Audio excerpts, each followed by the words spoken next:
Et nous accueillons Monsieur Fabrice Bach.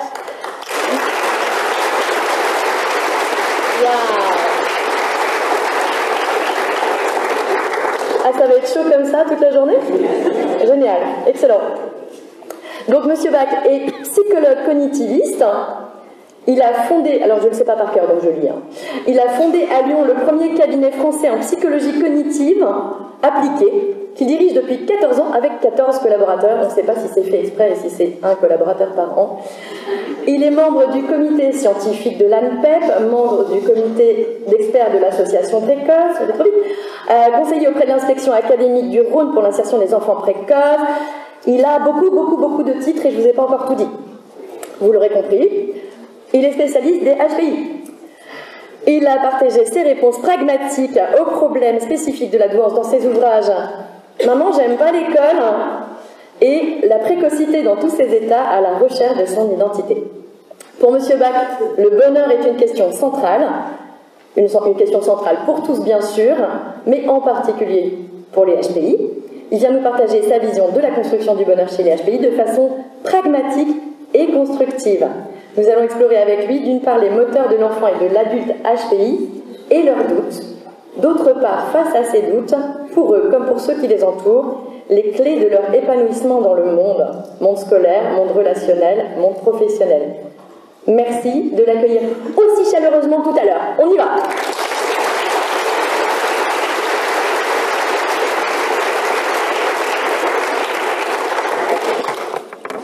Bonjour à tous.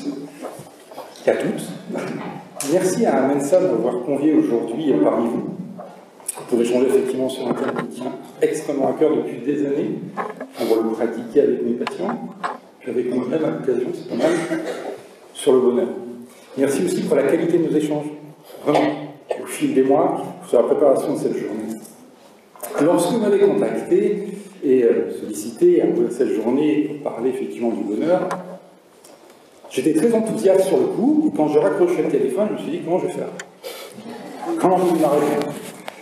Chercher dans les ouvrages de philosophie, etc., des références, et je cherchais. Ma femme était assez inquiète, elle était très interrogative sur comment je vais jusqu'à une idée.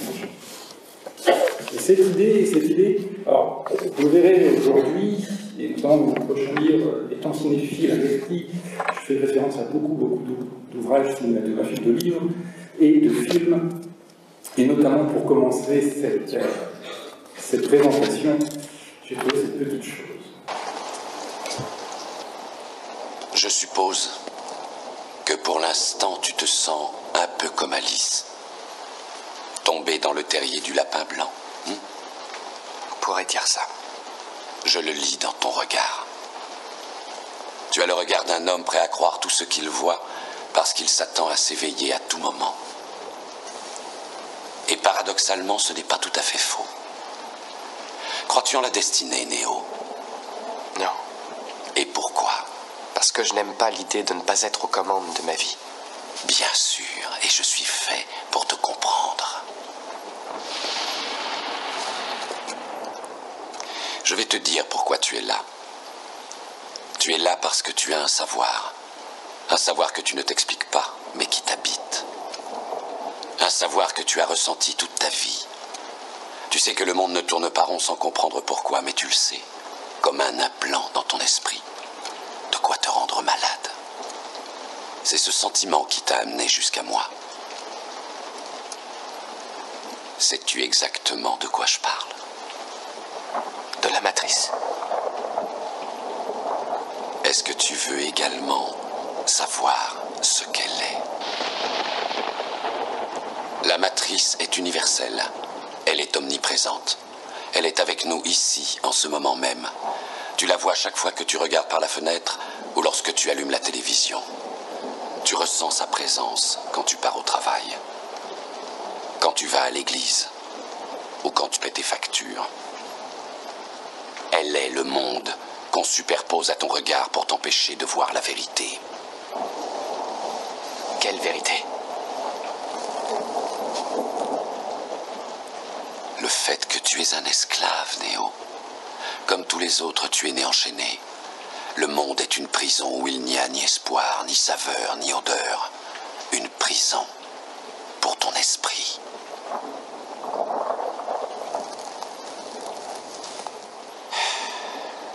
Et il faut que tu saches que malheureusement, si tu veux découvrir ce qu'est la matrice, tu devras l'explorer toi-même.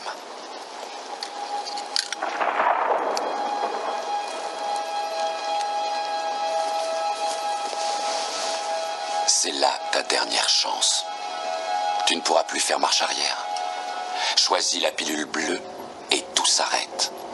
Après, tu pourras faire de beaux rêves et penser ce que tu veux. Choisis la pilule rouge, tu restes au pays des merveilles. Et on descend avec le lapin blanc au fond du gouffre. Oh, il y a quelque chose qui ne va plus dehors. Et vous le savez. Vous le ressentez. Il y a quelque chose qui tourne plus rond depuis très longtemps. Et dans cet univers-là, ça devient très complexe. Parce qu'on nous vend, par exemple, quelque chose de très intéressant, c'est le concept du bonheur au XXIe siècle. Qu'est-ce que c'est? Alors c'est très sympathique parce qu'on a des critères très précis. Le bonheur, c'est être jeune, beau et riche. C'est pouvoir accéder, posséder, bien entendu. En plus avoir d'ennui, alors ça c'est bien, ça, au niveau du bonheur. Beaucoup d'amis. Plus on en a autour de soi, mieux c'est. Avoir un bon job, alors tout est relatif, bien entendu, qu'est-ce qu'on met derrière cela? Aussi un job où on travaille peu, qui rapporte beaucoup. Être marié, avoir des enfants, et puis un chien, ça c'est bien aussi pour les enfants. C'est un équilibre. C'est ça le bonheur? Ce qu'on nous vend à l'extérieur? C'est ça la rencontre à l'autre? C'est quoi, marié au premier regard sur M6? Ouais, plus belle la vie. Mais qu'est-ce que c'est que le bonheur finalement? Parce que comme je le disais précédemment, vous sentez quelque chose qui ne va plus. Si on devait effectivement peut-être représenter ce qu'est le bonheur, pour une personne à haut potentiel, ça serait peut-être ça.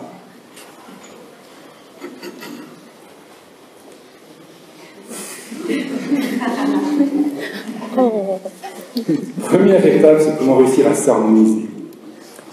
Mais s'harmoniser soi-même à l'intérieur, oui, mais aussi avec le monde qui est à l'extérieur. Ce monde est devenu très particulier. Deux choses de base. On va en parler très longuement une après-midi entière, tellement c'est passionnant. Comment fonctionne la pensée initialement? La pensée fonctionne sur deux principes. Ce qu'on appelle la logique des propositions. Qu'est-ce que c'est? C'est la capacité à pouvoir expliciter sa pensée, son raisonnement, à être en relation avec l'autre et dans une communication constructive.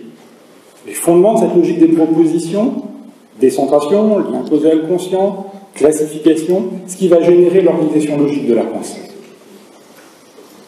Ça, c'est un des piliers adultes. Puis on en a un deuxième, c'est de faire court sur le plan cognitif, c'est ce qu'on appelle le système INRC, inverse négative réciproque corrélative. Concrètement, 4 opérations mentales qui vont se connecter les unes aux autres.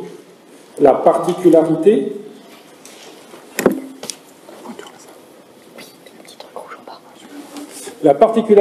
c'est que vous avez 50% du système qui se construit jusqu'à l'adolescence sur le plan concret.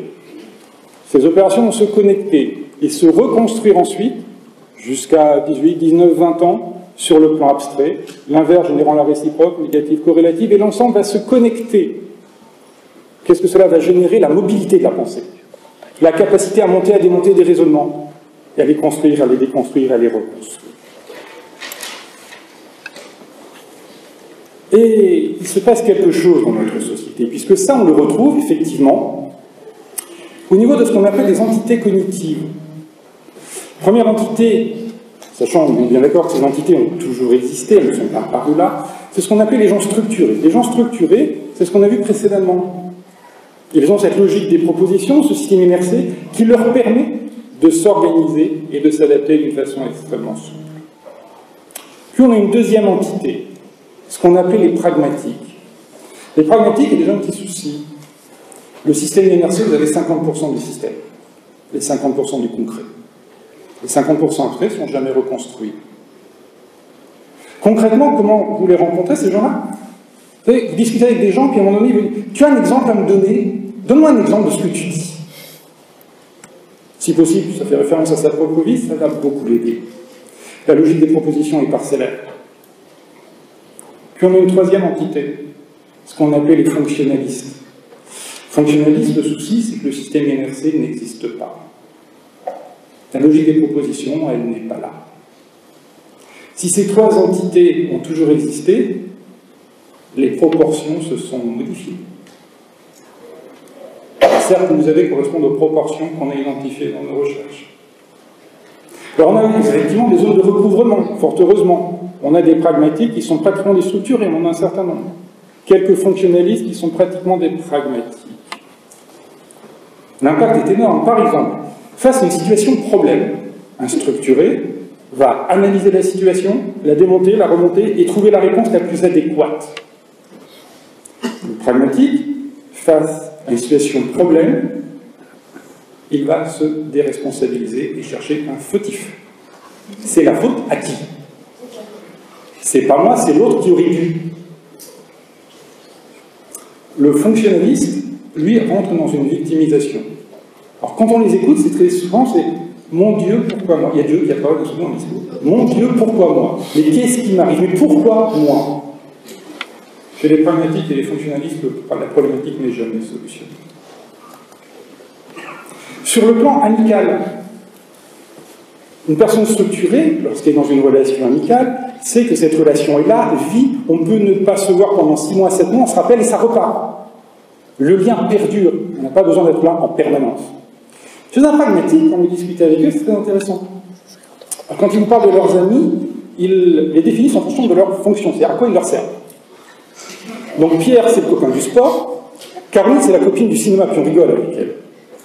André, c'est le copain avec qui on va se balader. Par contre, aucun des trois ne peut se rencontrer, chacun dans une case. Chez les fonctionnalistes, c'est un petit peu différent. Chez le fonctionnaliste, l'amitié est une sorte de magma, où il faut qu'on fasse tous la même chose.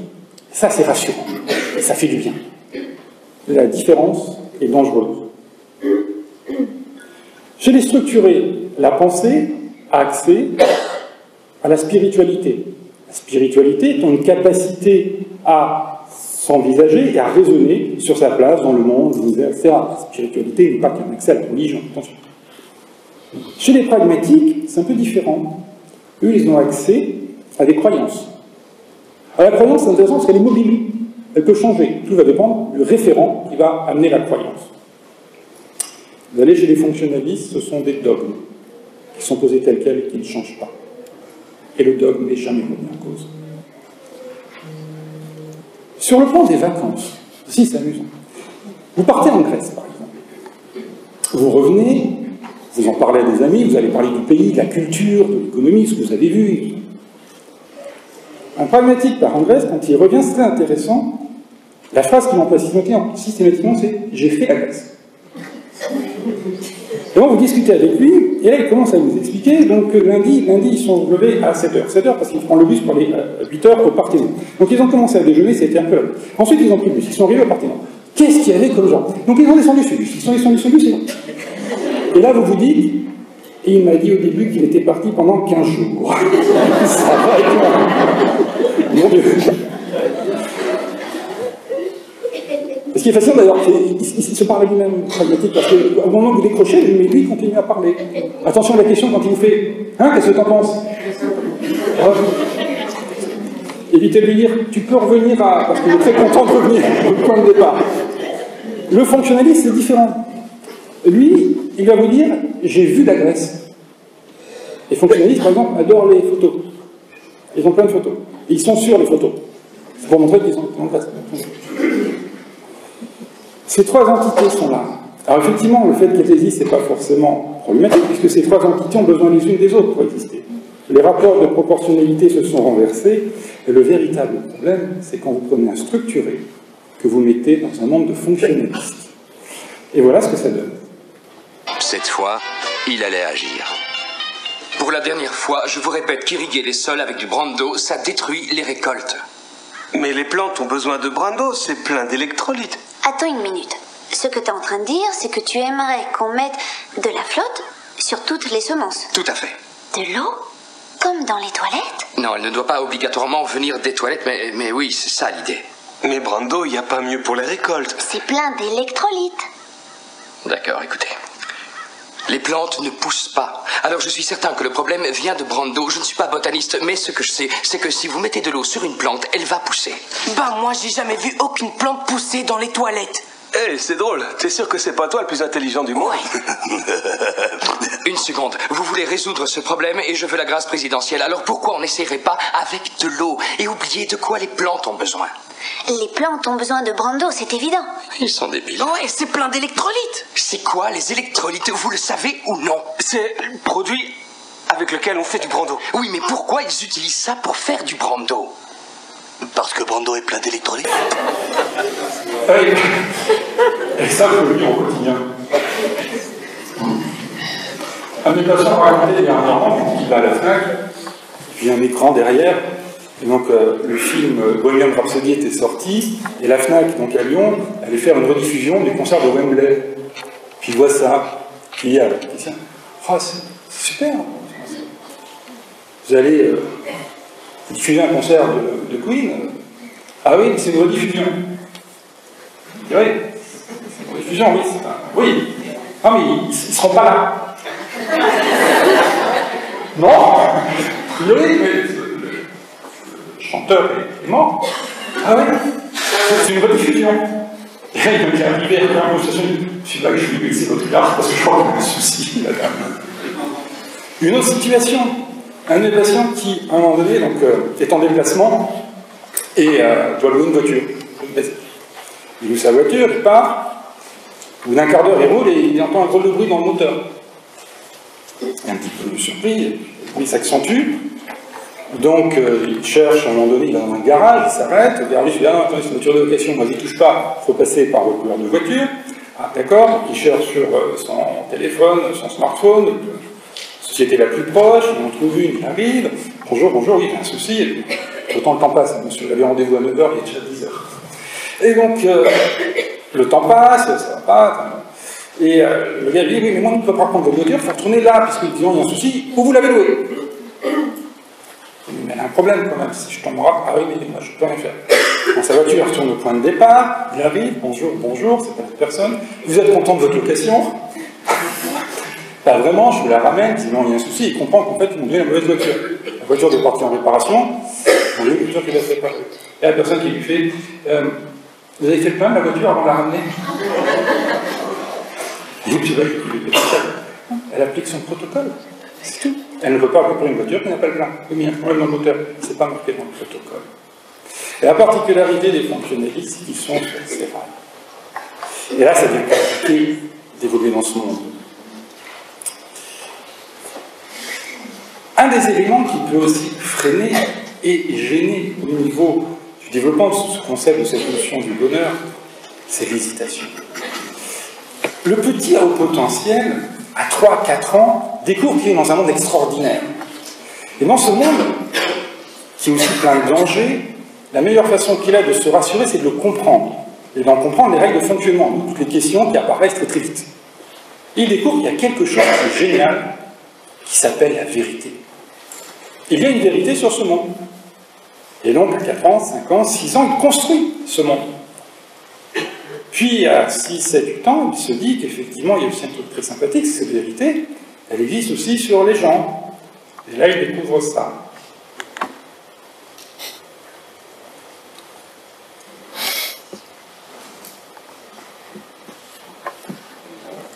L'anagramme de la vérité, c'est relatif.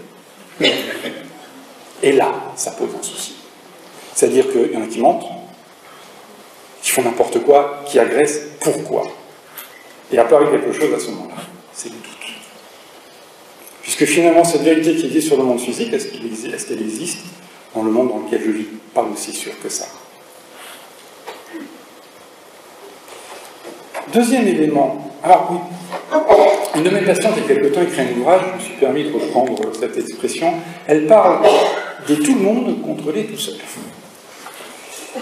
Et comment se construit la confiance en soi? Alors, chez les tout le monde, on part d'une action qui amène, bien entendu, une réussite. Quand je suis content d'avoir réussi, qu'est-ce que je vais faire? Je vais recommencer. Exemple, je fais une tarte aux pommes. Les gens disent, oh, super ta tarte aux pommes, vraiment très très bonne. Donc je refais une tarte aux pommes. Et on m'explique, vraiment extraordinaire, franchement, très très bon. J'en fais une troisième, puis une quatrième. Et du coup, je deviens un expert de la tarte aux pommes. Sauf que c'est un peu lassant. À la 25e, c'est un peu... Donc je vais faire une variante.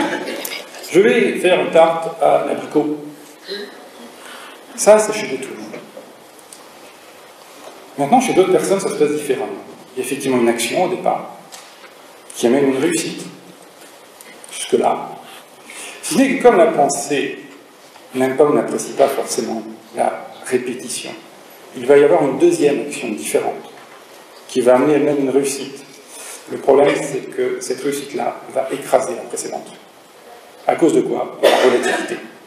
Finalement, ce que j'ai fait avant, c'était tout le monde peut le faire, c'était évident. Puis on a une troisième action qui amène aussi une réussite et va écraser la précédente. Ainsi de suite.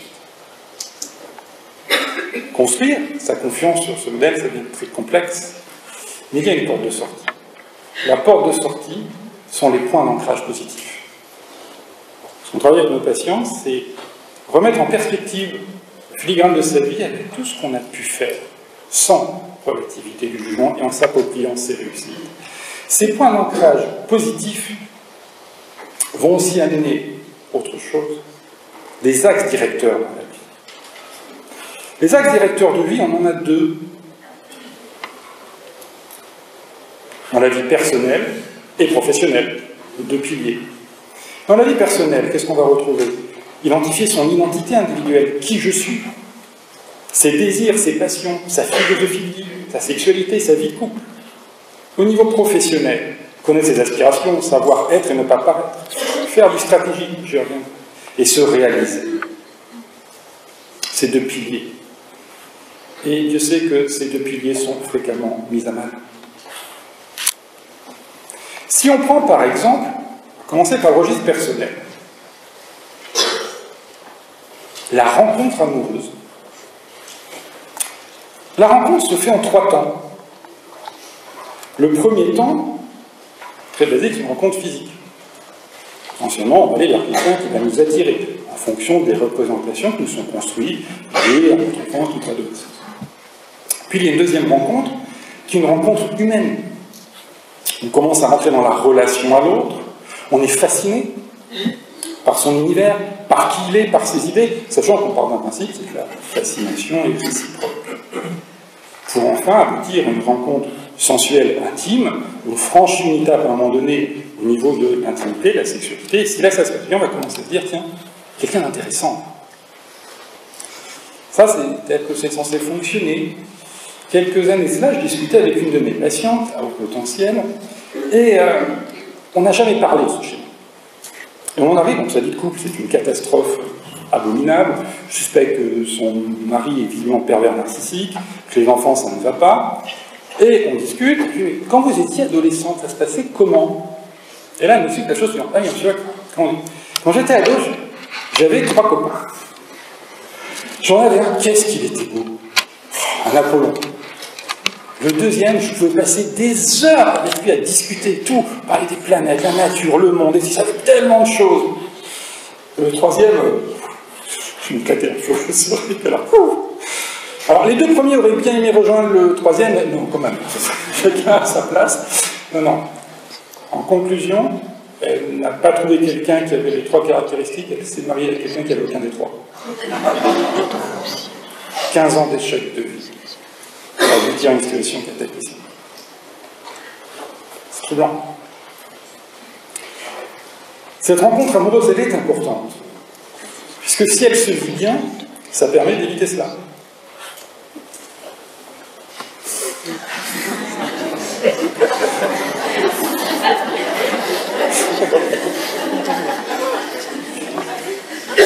Il y a quelques années, avec des confrères psychiatres et notamment thérapeutes de couple, on réfléchissait sur comment pouvoir identifier la cohérence des patients que l'on recevait, pour la titre individuel, mais en tant que thérapeute de couple, et savoir vers quoi ils s'avançaient. Et on a construit un modèle.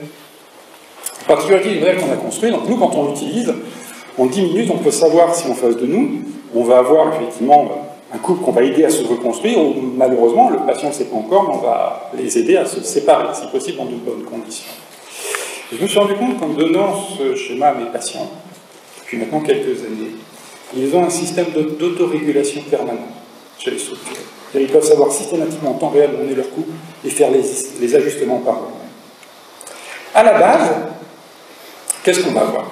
On a la confiance. A priori, une cohérence entre ce qui est dit et ce qui est fait. Si déjà là, c'est pas posé, ça peut être très embêtant. Le premier, ensuite, facteur qui va émerger, c'est le respect. Respect de l'identité de la personne, de qui elle est, de comme elle est. La communication.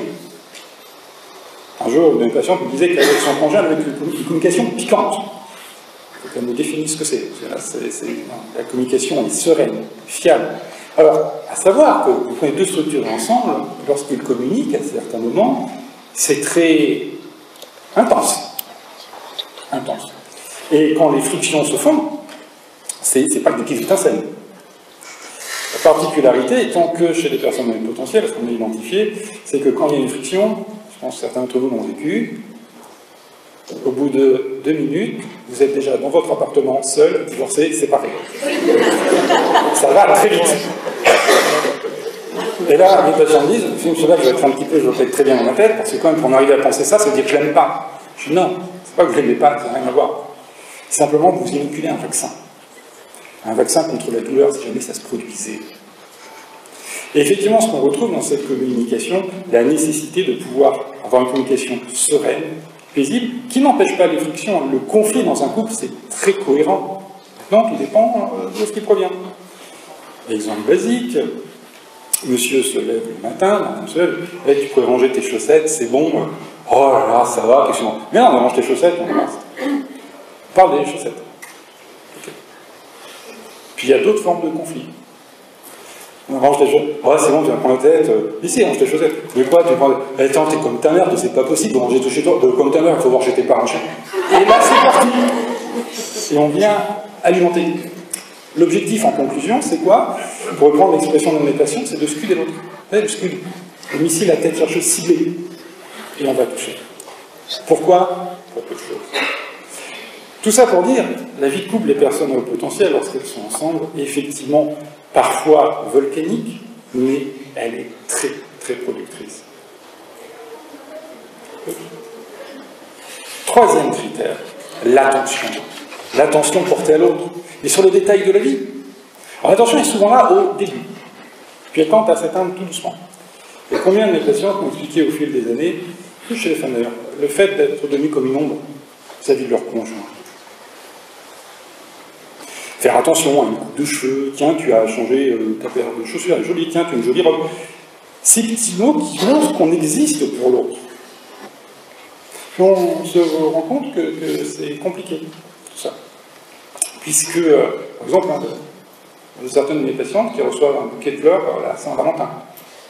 Donc chaque année, elles attendent le 14 février. C'est pas comme il y a 360 autres jours où il n'y a pas. La fierté de l'autre, de partager sa vie avec lui, de qui il est. Vous savez, il y a une chose qui est simple, c'est quand on pose la question aux personnes, pourquoi lui?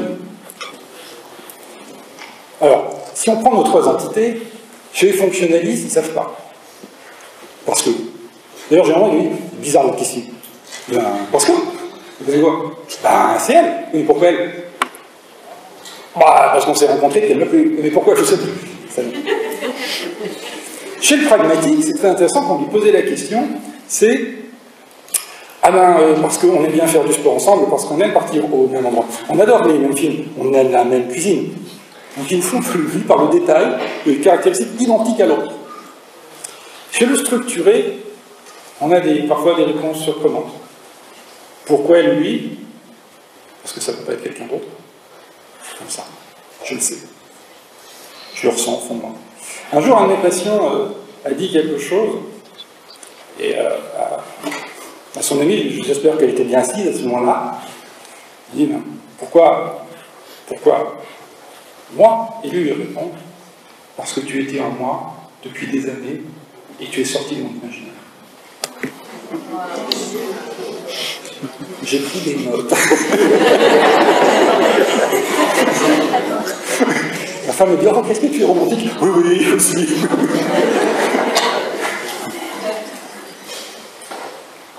Les projets communs, à court terme, moyen terme et long terme. Un projet, ça peut être un changement de vie professionnelle, et l'un va se mettre de côté par rapport à l'autre pendant un temps, puis ça va s'inverser. Ces projets sont essentiels à la construction du couple. Vous couplez respect, communication, attention, on aboutit à quoi? À la sexualité, qui potentiellement va être équilibrée, stable et épanouissante. Si on prend chez les trois entités, chez les structurés, la sexualité, c'est quoi? C'est un élément de lien à l'autre. On va se créer un univers ensemble pour se faire du bien, mais en même temps, cet univers va enrichir notre individualité et notre couple. Chez les pragmatiques, c'est un peu différent. Chez eux, c'est un mode d'emploi. Bien sûr. Donc il y a un mode d'emploi identifié à suivre, un protocole. Et ça peut être au bout d'un moment un peu lassant, puisque à la 28e fois, voir toujours le même film, c'est un petit peu lent. On connaît la fin d'avance. Et chez les fonctionnalistes, c'est pulsionnel. Ça se vit. Pourquoi? Comment? À quoi ça sert? Ça se vit. Cette vie de couple, ce qui est intéressant, vous savez tous, quand les personnes à haut potentiel rentrent dans une relation à l'autre, et pourtant, on s'est fait échauder plus d'une fois, et on plonge à chaque fois dedans. On n'y va pas dans les demi-mesures, on y va totalement. Pourquoi? Parce que c'est le cœur qui vibre. Et le cerveau qui dit arrête, au revoir. Comment, entre guillemets, ne pas se faire avoir? Vous prenez chacun des critères et vous les testez dans la relation à l'autre. Vous voyez tout de suite ce qui se construit. Et vous sécurisez à ce moment-là la relation que vous allez construire avec l'autre. Si on va maintenant de l'autre côté, la vie professionnelle. Alors la vie professionnelle pose souci aujourd'hui, à un niveau spécifique. Je posais la question à beaucoup de mes patients, mais pour vous, c'est quoi? C'est quoi travailler? Qu'est-ce que vous y mettez? Quelle est votre idéologie? Et voilà ce qu'ils m'ont renvoyé. Liberté, créativité, efficacité, empathie, fonctionnalité, probité. Et en face, ils ont imposition, procrastination, dispersion, égoïsme, inopérativité, fourberie. Ça devient compliqué de s'adapter à un moment donné. Et ça, c'est vécu au quotidien. Un de mes patients qui travaille dans l'informatique, je n'ai pas tout compris s'il m'expliquait. Toujours est-il qu'il doit les charger avec ses collaborateurs, il travaille pour une très grosse société, d'identifier une base de données, voilà, intelligence artificielle pour stocker des informations. Ils vont changer, ça va être changé sur plusieurs entreprises autour de la planète, et c'est ce qu'on fait. Il cherche, on travaille pendant plusieurs mois, et il va voir son supérieur en disant, voilà, c'est 1 plus 1, voilà, on a trouvé. Donc on a regardé, on a trouvé un système qui est un petit peu plus cher que les millions que vous allez mettre, mais franchement, on va le garder plus longtemps. Et là, son supérieur regarde, ah ouais, mais le système lambda, il n'est pas dans ton étude. Ah, il prend sa fiche, ah bah non, ah non, il faut que l'étude soit complète. Il tourne dans son bureau, il me dit, mais pourtant, on va creuser, comment on passer à côté de ça? Il recherche, au bout d'une demi-heure, il dit, bah oui, c'est un système complètement pourri. Franchement, ça vaut rien. C'est obsolète, en 2 ans, on le met à la poubelle, on va investir de l'argent dans rien. Rappelle son supérieur, ok, revient demain matin, il revient, il lui explique, donc tu vois, donc là, celui-ci est bien, hop, le regarde, il fait, ouais, d'accord. Mais moi, je pense qu'on va présenter celui-ci, un autre. Le patient dit, il n'a pas bien compris, il lui réexplique. Et l'autre le regarde, moi, je fais, non, mais ça, on est en démocratie ici. J'ai que vous avez ressenti, j'ai eu envie de hurler. Et là, il lui fait... Oui, puis d'ailleurs aussi, tiens, il faudra faire attention au câble derrière, parce que s'ils sont verts ou machin bleu, si le gars est daltonien, le technicien, il ne saura pas brancher les câbles. Son supérieur qui lui fait « Oh ouais, j'y ai pas pensé, dis donc, incroyable. Ah, c'est une bonne idée, ça !» Et là, je reprendrai ses propos, mais ça va pas dans sa tête à lui ou quoi? Non, ça va peut-être pas aussi bien que ça. Dans le contexte professionnel, il va y avoir quelque chose. Il y a une relation qui va s'établir entre un hiérarchique et un subordonné. Chez le potentiel, cette relation est bien spécifique. Je repartirai un petit peu en arrière. sur l'évolution de la position du pédagogue. C'est-à-dire, l'enfant au potentiel, lorsqu'il est à l'école, qu'est-ce qu'il va chercher? En maternelle, il cherche un enseignant pédagogue, quelqu'un qui va lui apprendre des choses. On est en maternelle. Il faut lui apprendre à lire, à écrire, à compter, c'est ce qui l'intéresse. On lui apprend la sociabilisation, à être avec les autres. Ça n'intéresse pas trop. On arrive en primaire, il va chercher la collaboration, le fait de faire avec. Il est confronté à l'imposition, ça peut être un peu compliqué. On monte en âge, on arrive au collège, il cherche un enseignant guide. Le guide, c'est pas sur les connaissances, il sait qu'il peut les intégrer, il va sur YouTube, il trouve des tutos d'histoire, des trucs, ça. Le guide va lui donner les clés pour fonctionner avec les autres au collège. C'est quoi ces autres qui sont zarbi, ils fonctionnent bizarrement. Comme disait un jour à mes patients, il y en a certains qui n'ont pas la lumière à tous les étages. Un peu compliqué. On monte un peu au lycée, il va chercher l'expert de la connaissance, le spécialiste qui va pouvoir interpeller. Qu'est-ce qu'il trouve? Au quotidien, il va trouver quelque chose d'autre. Une relation maître-élève. Alors, la relation maître-élève, ça pourrait être ça, ou ça. Mais la relation maître-élève est teintée de caractéristiques spécifiques. En l'occurrence, de l'imposition. C'est-à-dire le maître est détenteur d'une connaissance qu'il va imposer à l'élève qu'il doit l'intégrer telle qu'elle. Et donc la restituer telle qu'elle. Puisque cette connaissance est immuable. Donc ça demande, au niveau de celui qui apprend, de l'abnégation. Totale désaffectivation. Et surtout, la préservation de la connaissance. Cette connaissance que je détiens, tu vas l'intégrer et tu vas la restituer telle qu'elle a été posée. Avec bien sûr l'interdiction de se tromper. Ça peut se résumer à une phrase, je détiens la connaissance, la vérité, et tu vas l'intégrer telle qu'elle. Sauf que la personne au potentiel cherche autre chose. Une relation maître-disciple, fondée sur le respect, sur la reconnaissance mutuelle. Le maître reconnaît le disciple comme pouvant être dépositaire de sa connaissance. Le disciple reconnaît le maître comme étant dépositaire d'une connaissance qu'il va pouvoir intégrer. Une très grande liberté. Oui, parce que le maître sait que lorsque le disciple aura intégré la connaissance, il va la transformer pour la bonifier. Il ne va pas simplement la pérenniser. Et là, cette relation, même si elle est très dure, elle est extrêmement affectivée. Je te reconnais comme ayant les compétences pour bénéficier de mon savoir. Je te reconnais comme étant dépositaire d'une connaissance, comme étant expert dans ce domaine. Il y a une boucle récursive entre les deux, ce qu'on ne trouve pas dans la relation maître-élève. Et c'est exactement ce qu'on va retrouver dans le contexte professionnel. Quand vous avez un hiérarchique qui est dans cette relation maître-disciple, c'est impressionnant ce qui se passe. Il y a une sorte de communion de pensée. J'ai eu des patients qui se sont fait taxer dans leur entreprise de coucher avec leur supérieur tellement ça fonctionnait bien. Non, simplement ils s'entendent bien, ils sont très efficaces tous les deux. La relation maître-disciple, ça pourrait être ça. Le maître Talpei dans le fameux Kill Bill de Quentin Tarantino, ou, encore plus connu, Guillaume de Baskerville, dans Le nom de la rose.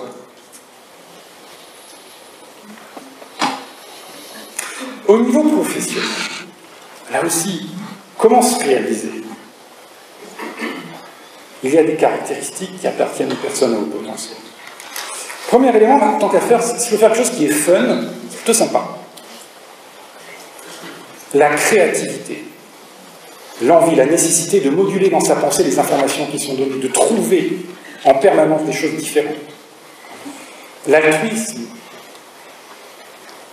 que les choses que je suis en train de réaliser, de faire, puissent servir à d'autres. La collaboration, faire seul dans son coin, c'est quand même plus triste. Faire avec les autres, c'est très intéressant.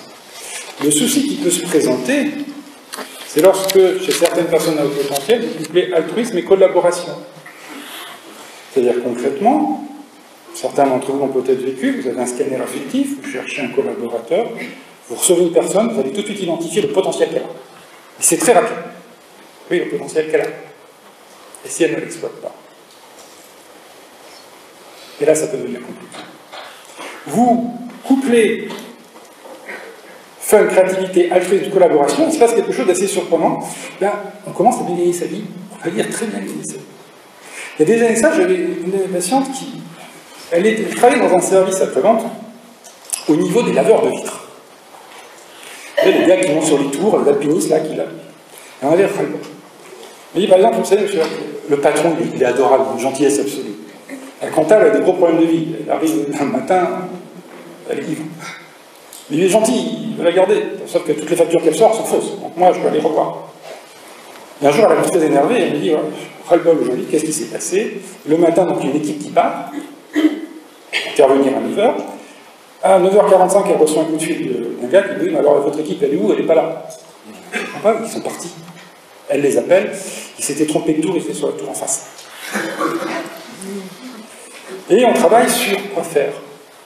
Et puis elle me dit, il y a un truc que j'adore, c'est le monde des marionnettes. Ah bon? Ah, j'adore ça. Il y a une formation qui dit, non, c'est pour les enfants.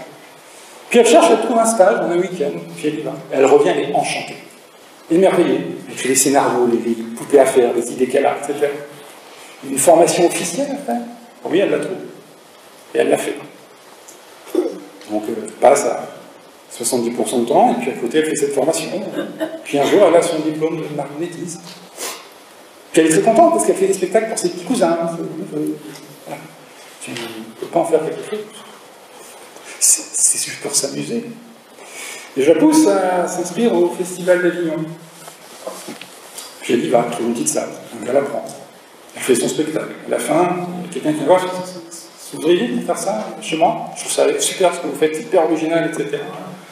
Pas vous payer beaucoup, vous payez 500 € la soirée. Incroyable. Puis elle s'en va, et elle est revenue 3 ans après. C'est un gros problème. Qu'est-ce qui nous arrive? Voilà. Donc elle m'explique, donc maintenant elle a 5 personnes avec qui elle bosse, elle monte des spectacles. Elle me dit, monsieur Bach, j'ai un problème avec tout qui ne va pas. Qu'est-ce qui ne va pas? Ben là, je vais me signer un contrat pour 1 mois, 2 soirs par semaine, pour 6 000 €. Mais c'est pas normal. On me paye pour m'amuser. Le côté fun, on a des caractéristiques par rapport à ça. Première chose, la passion. Alors c'est indispensable pour goûter l'excellence. Ça se consomme dans n'importe quelle préparation.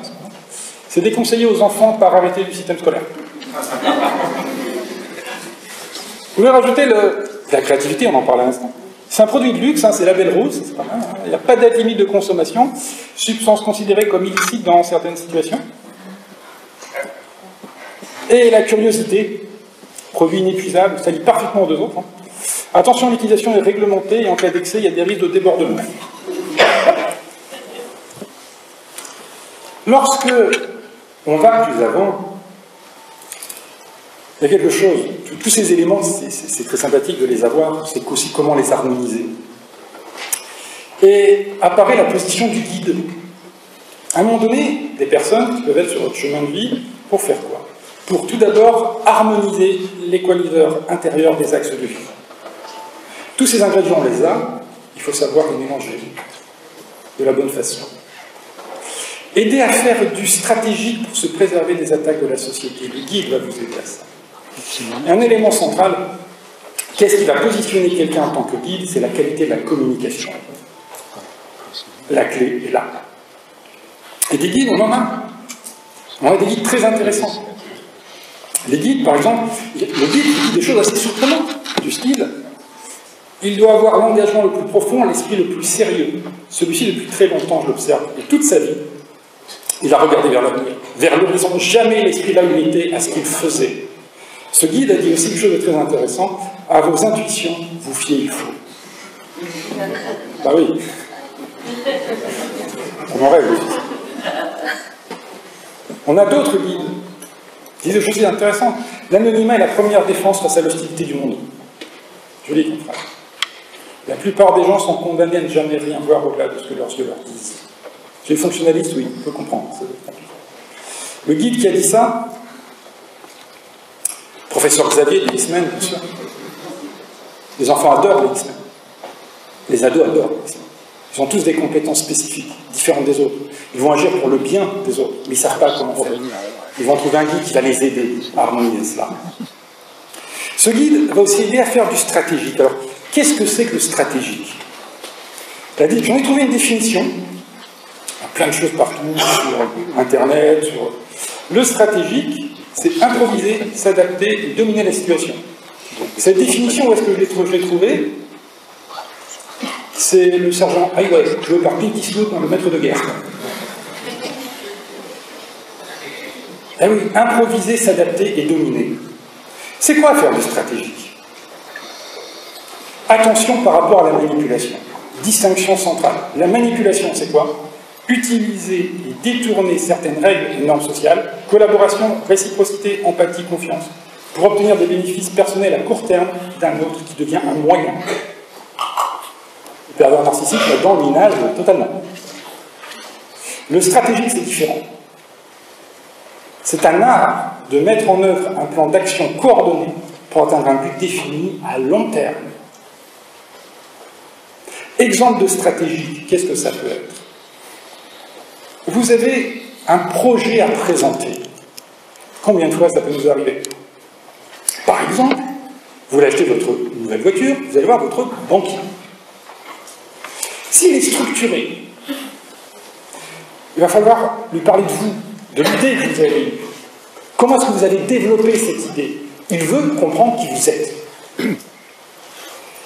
Si vous avez un pragmatique, c'est un peu différent. Lui, il veut des tableaux chiffrés. Il faut lui montrer par les faits chiffrés que l'idée est viable. En gros, je cours aucun risque. Vous, derrière, à la rigueur. Face à un fonctionnaliste, le rassurer sur le fait qu'il ne risque rien à vous faire confiance. C'est-à-dire c'est un bain affectif. Vous lui parlez vous, ça ne m'intéresse pas. Les chiffres, il ne les comprend pas. T'inquiète pas, t'as pas de risque. Ça va fonctionner. T'inquiète pas, ça va aller. Et là, il est rassuré. Faire du stratégique, c'est apprendre à communiquer avec les autres entités. Puisque si tout à l'heure, dans le film Idiocratie, la scénette est très amusante, au quotidien, ça peut être très lourd. Parce que certaines personnes le vivent très fréquemment.